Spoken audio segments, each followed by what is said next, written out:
nyo, Dad. What's this? Check para sa railroad land bid. Nahulog yan kaya hindi mo napirmahan. Oh no. Hindi ba tapos na ang meeting nyo? May kasama ka? May iniisip ko ba ngayon? Wala. Hindi ko lang alam kung okay na magkasama tayo dito sa sailboat mo na tayo lang.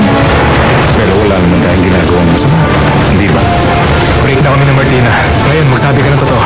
Ano totoo? Yung hindi mo sinabi kay Dad, kasabihin mo parang laso nung namamagitan sa atin. Hindi ba? Once lumabas ang x-rays, malalaman na natin kung ano talaga ang fatal offense saka tayo mag-usap.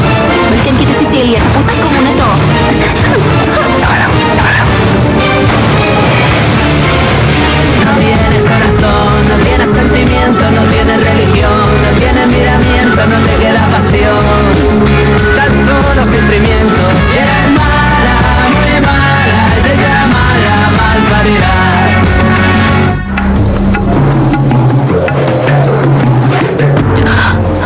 Ba't ka nandito?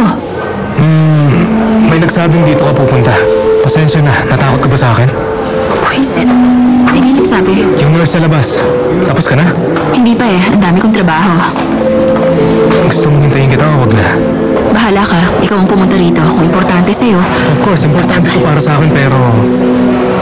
Hindi ko alam kung ito ang tamang lugar para makapag-usap tayo.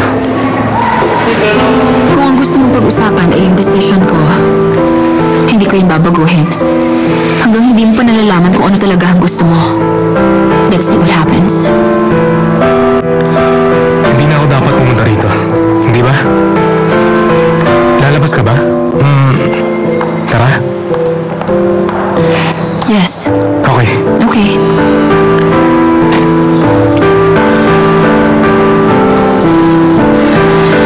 Ay, naku.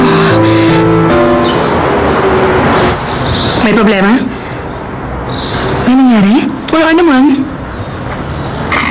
Kung ganun, Isang napakalaking gulong pinasok mo, Renata. kontrolado ko ang lahat. Nagpaliwanag na ako sa'yo. Renata, hindi yun. Kilala kita mula pagkabata. Alam kong may nangyayari. May ano? Ano bang akala mo na in love na ako sa kasumpa-sumpang si Lorenzo? Hindi mo inaasahang may manggugulo sa plano mo. Malaking balakid. Si Lautaro Uribe. Kalokohan, ewan ko sa'yo.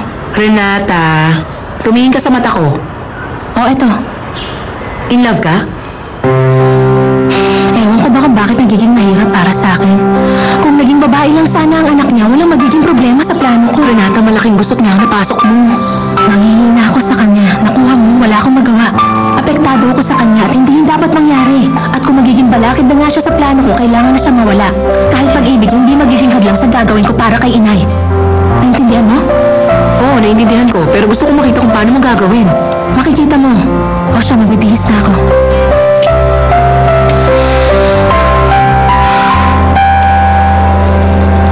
Hello? Yes? Kamusta? Gusto ko lang sabihin na natapos ko ng trabaho ko sa mga bumbilya. Tapos na lahat. Anong nangyari? Problema sa starter switch. Very good. Meron ba? Wala na. Meron pa pala. Gusto ko lang sabihin na nagpapasalamat ako sa'yo sa ginawa mo para sa akin. Sa trabahong binigay mo. Kailangan ko talaga kasi ito eh. You earned it. Niligtas mo ang buhay ko. Okay. Siguro nga, ginawa ko lang dapat gawin ng isang lalaki sa babaeng nangangailangan ng tulong. Tama ba ako? Pero tingin ko hindi ka maniligtas ang buhay mo. Sinugal mo ang buhay mo para sa bag ko. Pwede kang napatay nun. Okay, kung yun ang tingin mo sa nangyari, okay, walang problema. Pero para sa akin talaga, utang na loob ko sa'yo ang lahat. Kaya eto. Paborito mo to, di ba? Oo, paano mo nalaman? Alam mo, kaming mga lalaki, pag may gustong malaman, inaalam namin.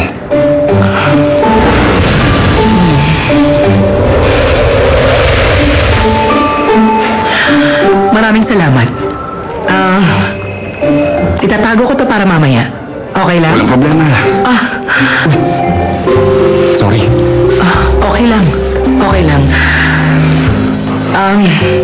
Well, kailangan mo na magtrabaho. Marami ka pang aayusin dito, hindi ba? Oo, tama. Okay. Okay, sige na, trabaho ka na. Kung may kailangan ka sa akin, tawagin mo lang ako. Kahit ano, walang problema. Okay? Okay, sure. Sige. Ayan, daan-daan lang mo sa pagpasok. Oo na, huwag mo na ako tratuhin ganyan, hindi ako Oh, invalid siya, sorry na. Teka lang, dito pa rin kayo sa dati niyong upuan. Ingat, ha? At ngayon, Nanay Gracia, magluluto ako. Magluluto ako ng masarap na ulam. Nako, nandiyan na naman ang mga buwisit. Ay, ikaw pala, Vanessa. Kasi na kayo dito. Sige, tuloy ka. Aling Gracia, mabuti naman at nakauwi na kayo. Huwag kang mag-alala sa akin. Mahabang panahon pang ilalagi ko sa mundong ito. Mabuti ho kung ganun. Alam niyo, ayoko naman maging salot pero nandito ako para... Ewan ko, Para para ano? makatulong sa kahit anong kailangan niyo. Nandito ako para sa inyo. Teka, anong naiisip mo? Ang naisip ko, halimbawa, pwedeng dito muna ako para alagaan siya o kaya... kahit ano, para tulungan siya. Alagaan ko kayo. Tutulungan, halagaan mo ko. Para ano? Ay, tira ulo ka talaga. Bakit ho? Bakit ba? Ano masama, Aling Gracia? Pwede kasi dito muna ako para samahan kayo. Ano sabi ng doktor sa inyo? Kailangan niyo mag-exercise sa Ano ka na ba kayo. ngayon? PA teacher ka na ba ngayon? Hindi ho. Tama na sa akin yung paikot-ikot sa mesang ito. Pero boring yung ganun, Aling Gracia. Basta yun ang gusto ko. Paano kayo magluluto ng pagkain?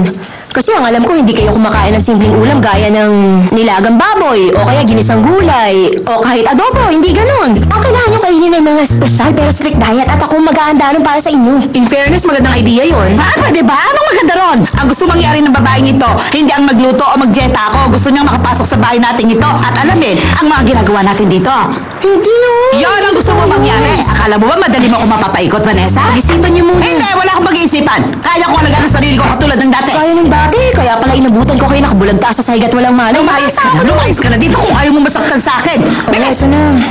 Siya nga pala, dinalan ko kayo ng mga kandila. Mas mura kasi pag maramihan. Salamat. Sige, layas na. Alam mo, Esme. Lumayas ka na. Pag-isipan mo mabuti. Sige, Vanessa. Sige, Aling Maraming Gracia. salamat, Bye-bye. Yes, come in. Thank you. Iwan mo bukas. Okay. Ito hinihingi niyo folder.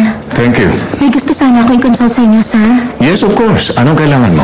Well, kasi nagbabasa ako tungkol sa trusts and related topics at nagkaroon ako ng duda na... Nagbabasa ka ng ganung topics? Para saan? Para matuto.